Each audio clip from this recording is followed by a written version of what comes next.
there's three types of people in the world. This is how the world works. There's people like you who come to McDonald's and you spend money. You're called a consumer. She goes, there's people who work here. They're employees. They make minimum wage. That's a lot of people in America. It's a tough way to make a living.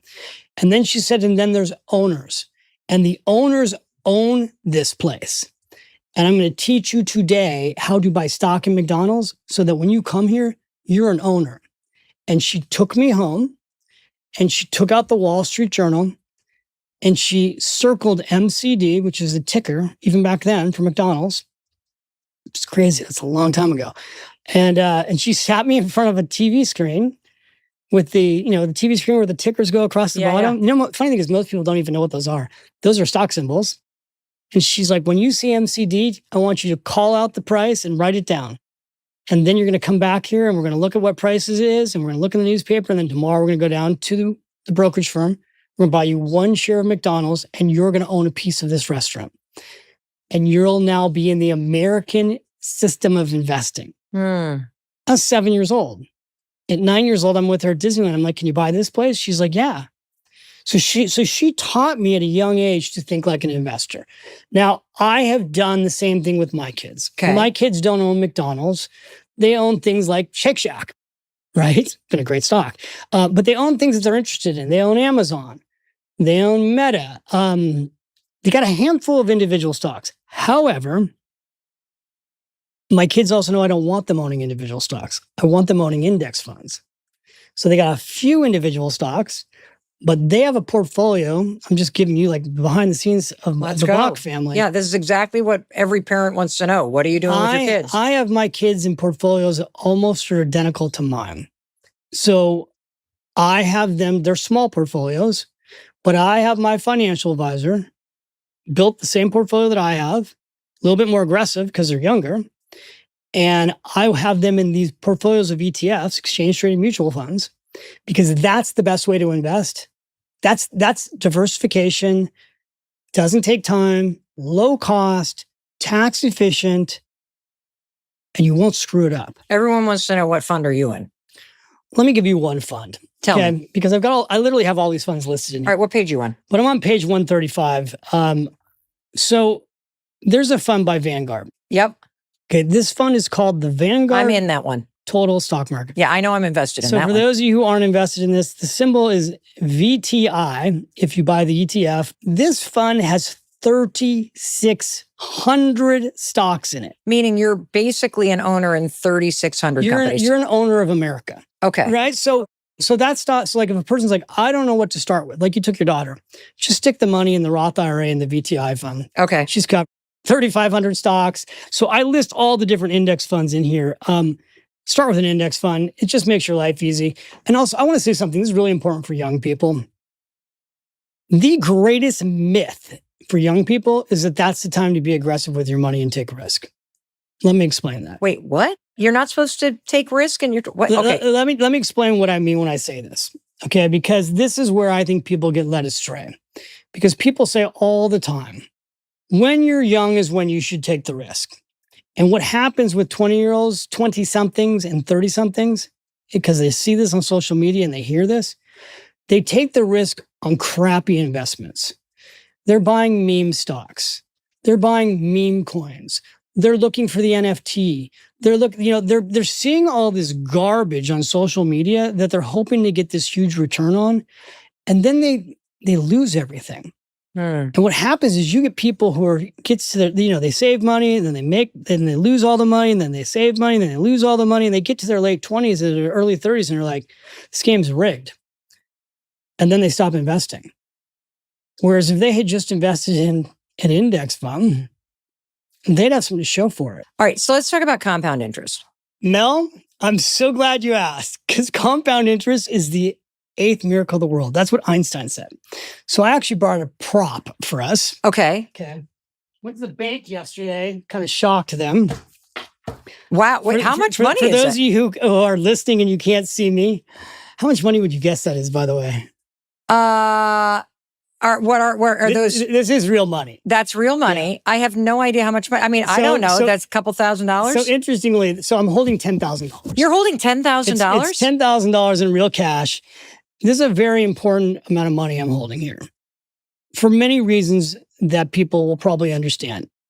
When we've done surveys and we have asked people how much money would change your life, the number one answer has been $10,000, which is fascinating, right? It's not 100,000, it's not a million, it's 10,000.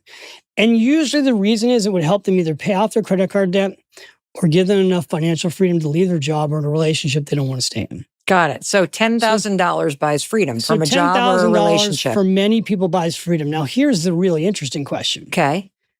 How much money does it take to blow $10,000 in a year a day? How much money do you have to spend a day to blow $10,000? So I'm holding a brick here of 10 grand. Okay. A lot of people would like this brick. Yes. It's $27.40 a day. Wait a minute. $27.40 a day is $10,000. Okay. Now, what happens, Mel, if you invest $27.40 a day? This explains compound interest. If you invest $27.40 a day and you're in your 20s and you do this for 40 years at a 10% rate of return, which is what the stock market has averaged for 100 years. You use that fund I told you about, the VTI fund. You'd have $4,424,000. Say that again? If you invested $27.40 a day, which comes out to $10,000 a year, in 40 years, you'd have $4,424,000. That's a fortune. Now, the question is, are there people who are blowing $27.40 a day on stupid shit? Yes. Yes. Every one of us. Well, probably there are people listening. They're like, I'm not. But there are people, there are a lot of us doing it, right? Because everything's so expensive now. It takes nothing to blow $27.40 a day. Now, give me examples of how you can find that money. Because I think when you feel, having been somebody that not only was in paycheck to paycheck for a decade, but then was in a situation where I had no money and was in massive amounts of debt.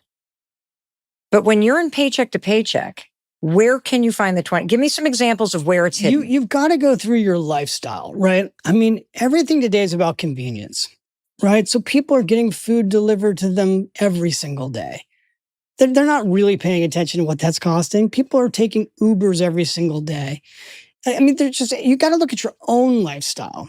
Everybody's got something that they're wasting small amounts of money on. People don't think, like, if I spend $5 a day on something, that's $150 a month. That's well over $1,000 a year. It's $5, right? But if you're spending, again, $27.40, it's 10 grand. I've done podcasts in the past where I've talked about 100-day savings challenge. All right, let's do 100-day savings challenge. What is that?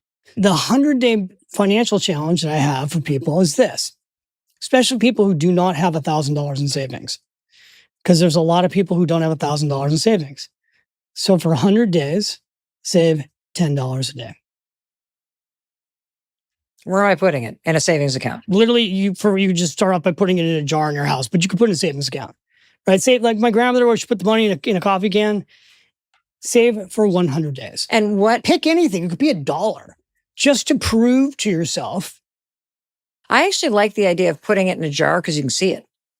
And then you're like, oh, I'm doing it. Yeah.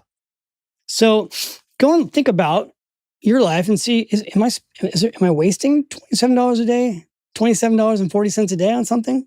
I guarantee you I am, because I guarantee you there are subscriptions I don't even know about that are draining out of my bank account every month that probably add up to $27 a day. So let's talk about people, though, who are listening and they're not in their 20s, they're in their 50s. Yeah. Okay. So let's pretend I'm in my 50s.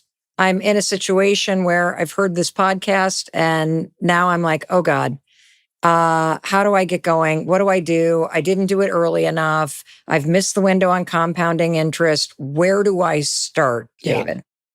So I'll tell you a classic story. This is a really funny story, actually. One of my first book signings that I did for the Automatic Millionaire was in New York City at Barnes & Noble. So I do the book event, right? Uh-huh. And then I take questions from my audience. And this woman stands up and she's like, David, I love you. I've read all your books. I've read Smart Women Finish Rich, Smart Couples Finish Rich. I got the Finisher's Workbook, and I'm going to get the Automatic Millionaire. And she says, but you haven't written the book that I need. And I go, oh, well, all my book titles for the most part have come from readers. What do you need? And she goes, I need Start Late, Finish Rich.